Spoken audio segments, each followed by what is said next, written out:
My guest today is a prominent Malaysian academic, political and social commentator known for his contributions in the fields of architecture, education and public discourse.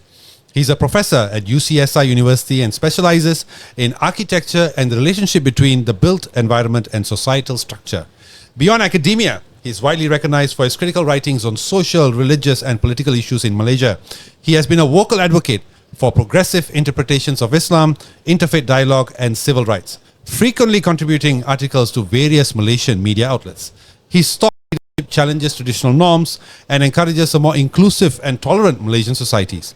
On top of all of his success, Professor Tajuddin is also a prominent social media personality. His YouTube account has over 32,000 subscribers with over 4 million views to date. Thanks to his opinions and his takes on issues pertaining to politics, religion and society in general, Professor Tajuddin has been on the receiving end of endless online abuse, and he's also a mental health survivor. He's here to lend his insight on the rise of cyberbullying and the digital courtroom. Please welcome a dear friend, Professor Dr. Mohd Tajuddin bin Mohd Razdi, to the show. How are you, Prof? Well, thank you for the introduction. Finally, I give you a good introduction. All Prof, right. before we begin this discussion, one thing that I only knew recently, that you are a mental health survivor. So considering that this is a discussion on mental health, could you share about your mental health challenge and how you overcame it? Okay. It was in 2006, after I had gotten my professorship, that I was diagnosed with a panic disorder. Okay. Panic disorder is also related a little bit to what is called anxiety disorder, but it is more serious. Okay, panic disorder is a term when you begin to think that you may be dying every 5 minutes. Wow. Yeah, you're looking at the idea that if you fall asleep and then you think you're not going to wake up, or that when your heart start beating and then you think that it's going to be a heart attack. That's that kind of thing. And imagine the fear that you feel when you have something like that. So that was a very, very difficult time for me. I had to take off about 1 semester from work. And luckily, someone recognized, because before that, you don't know what was going on. Maybe something's wrong with your health. Went to the doctor, they checked and they said, no. I even had what they call it, where you, not a, what is the term? The stent, when you put the stent. Yeah. But you didn't put the stent, they just want to check your, the blood circulation. It was fine. So then somebody diagnosed and said, you should see a psychiatrist. Now, many people would be very concerned when you want to see psychiatrist, gila and all that. But me not being conformist to anything, so luckily I met a very good private practitioner. And he was the one who diagnosed me as panic disorder. But before that, there was a lecturer who actually came to the house and said, you had what I had. And he was younger than me. So identifying that it was a panic disorder was something that most people do not understand or cannot even comprehend. Later on in life, then I discovered that actually what my mother had was also panic disorder.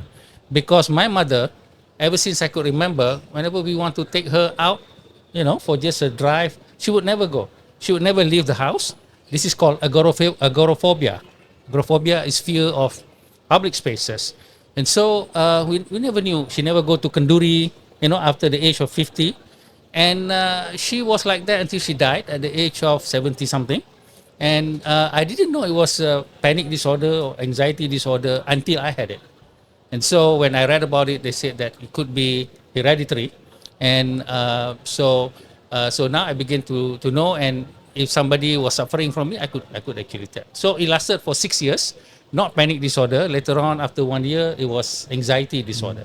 So I literally had to, force myself to actually go back to public speaking and all that, because if not, I think my career would have ended at that time. That was the fear. Thank you for sharing, Prof, because I think with you sharing, it highlights the fact that mental health issues can come across, anyone from any income group, any space in societal structure, and that's very important. So thank you so much for sharing. Now, being a person that you are, your ideas are pretty much tend to court controversy consistently. Well, I didn't look for it. Yeah, it does come to you. Alright. So you must be no stranger to online hate, especially in your YouTube. In the interviews that we have done in the past, I've seen people criticizing you and all that. How do you cope with online bullies, and how do you stay sane in the face of so much criticism?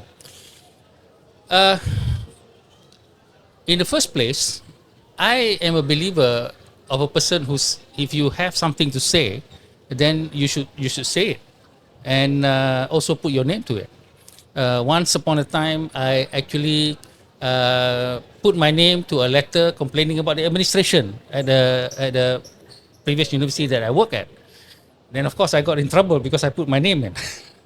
But I never really thought that anybody, if you want to actually say something, then you need to have to be identified.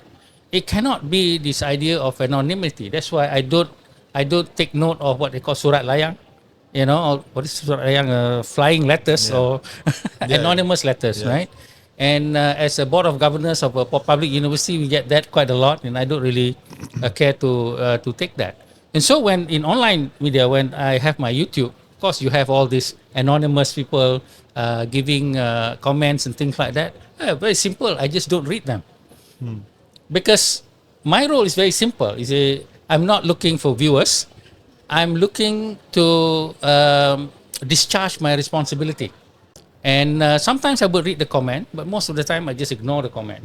Okay, whether it is my interview on the media, and also one minister shared with me, susah lah Prof, all this comment. Don't read it lah. Get your assistant to read it and then summarize it. I think that would be better. Now, Prof, as of this year, the Malaysian Communications and Multimedia Commission (MCMC) has received significant number of complaints regarding online harassment. Just some stats. Since 2020, there have been 6,598 complaints related to online bullying and sexual harassment up until July this year. And from 2016 to 2021, there's been 15,238 complaints concerning online harassment. Now, in your opinion, Prof, what has driven the rise of cyberbullying and online harassment?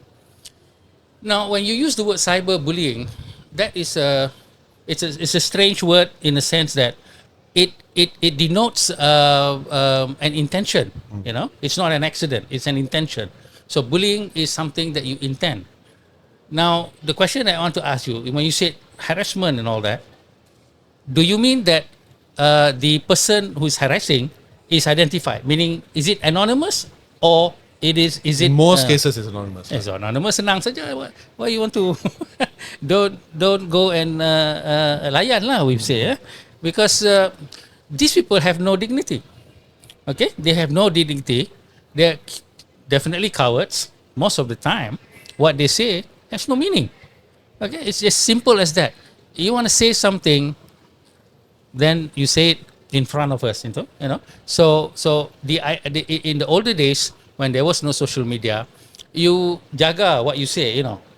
Simply because there is the person right there. So this is called adab or decorum.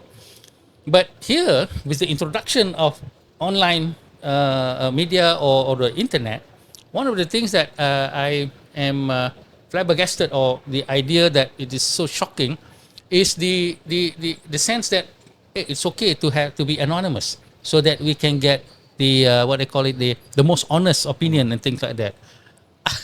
I don't think so. Okay, because if you look at the comments, number one, the way it is framed, you're Professor Kangkong, that sort of thing. What Professor Kangkong? Have you seen my 175-page CV? Why are you saying things like that without actually checking? All right, but without actually doing some research, you just lepas. Orang Melayu kata lepas. Lepas is not considered good manners, of course, in the proper culture. But here we have the internet culture. The idea of lepas is okay as long as it goes out there. Number one, anonymity. Number two, whether you have the facts right or not, doesn't matter. Number three, as long as there's a lot of viewers and people are spreading it like wildfire, it's considered the truth. And I think this is going to burn all of us if we continue such a manner of practice. How do you think that viral videos, for instance, have contributed to the shaping of public opinion on various topics, on various personalities? Yeah. Well, when I started university in the United States, I took a psychology class, and the professor recommended the book by Alvin Toffler, Future Shock. All right. So that book was written 30, 40 years ago.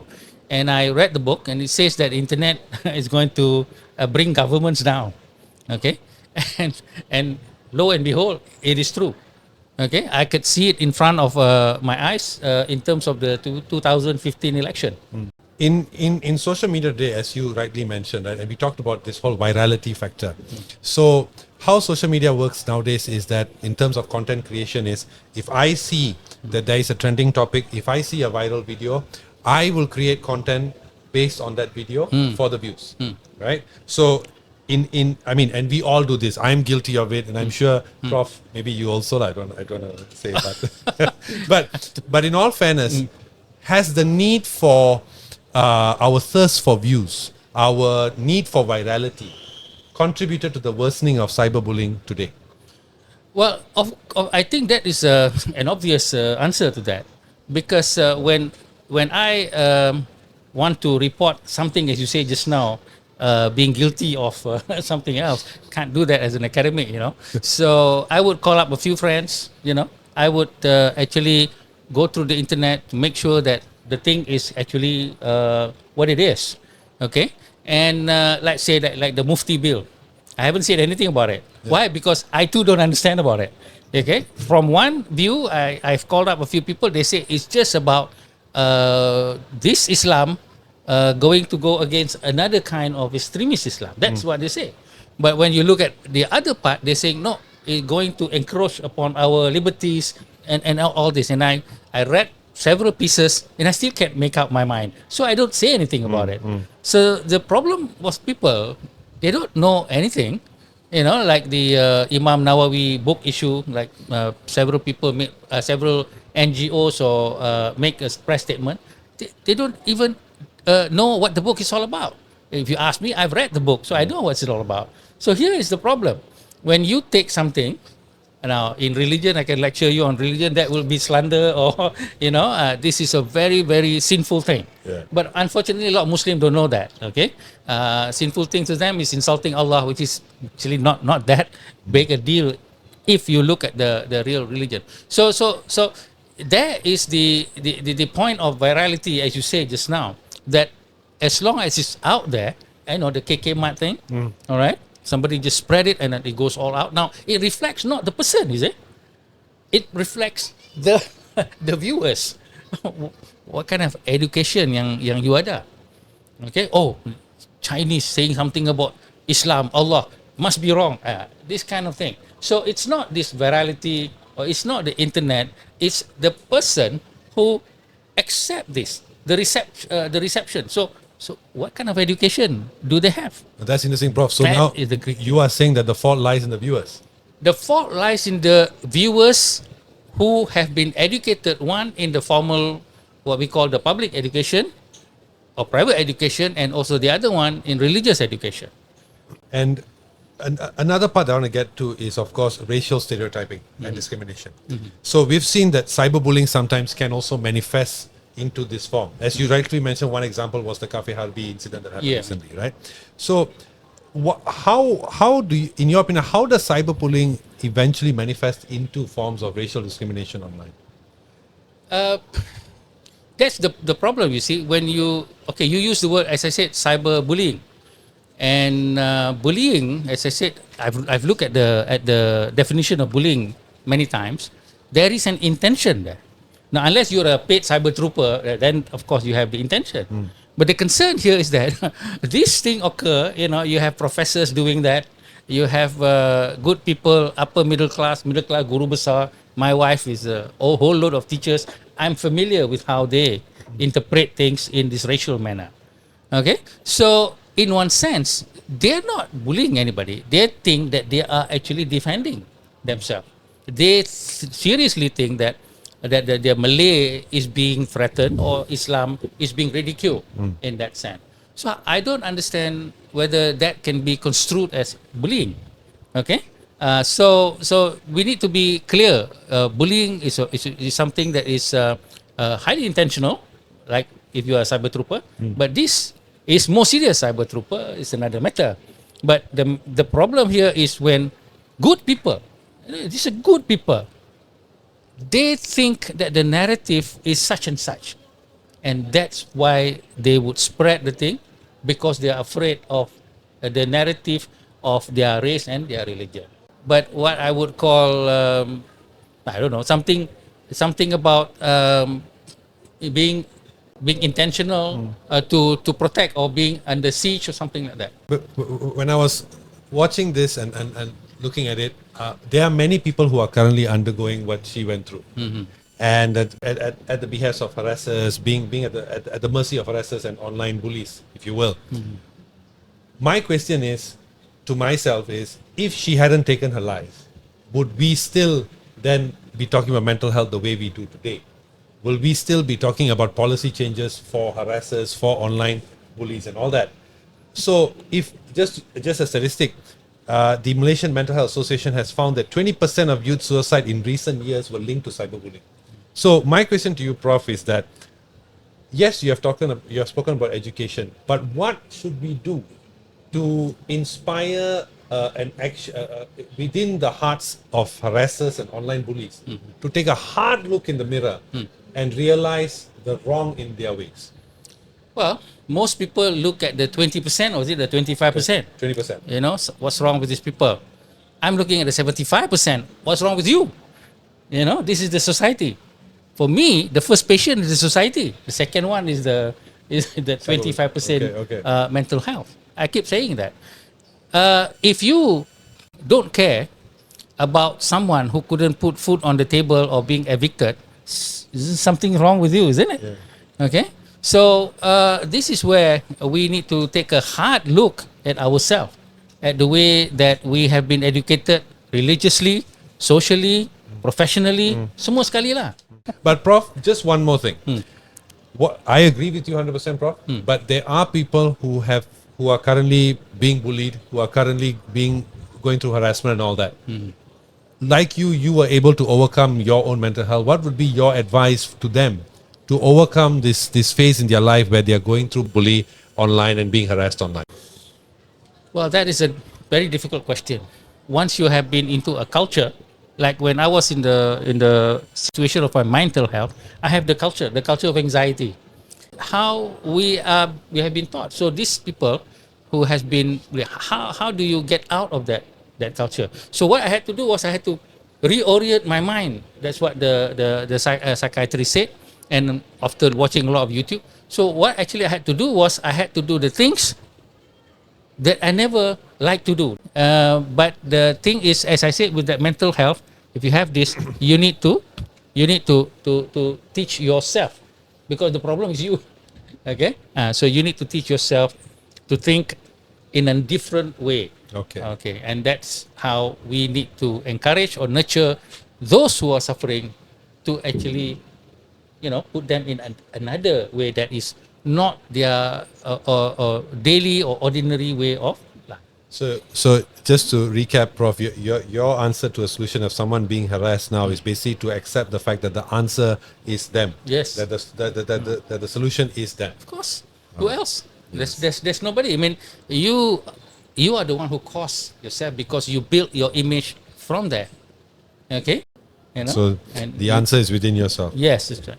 So thank you so much, Prof, for making the trip, and again coming for this interview. We've really enjoyed your input and your insight, as always. Okay. I'm sure there'll be a lot of comments to this as well, and I hope it helps a lot of people. Right. Yeah. Thank you for inviting. Definitely, Prof, and always please come back again and again.